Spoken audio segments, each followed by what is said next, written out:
ยื่นที่หน้าแล้วก็ใช้กระเป๋าสะพายใบเล็กไว้ใต้เก้าอี้ด้านหน้าที่นั่งยกที่ได้รับข้อมูลคร่าวๆนะ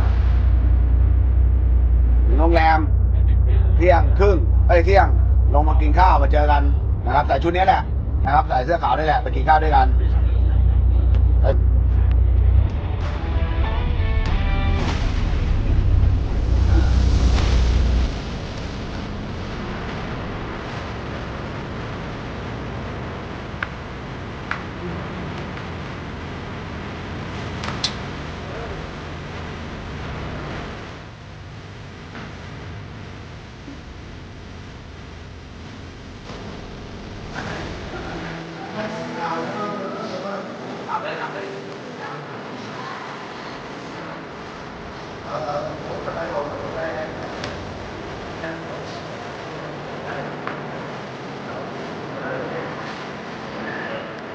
ไปวัดไทยวัดต่อยวัดลงอมกลาง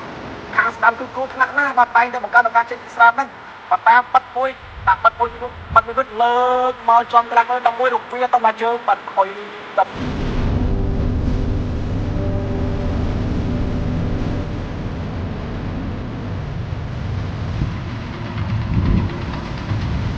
hai đứa ăn giúp nè, ngồi xuống. Rồi hai đứa quỳ xuống.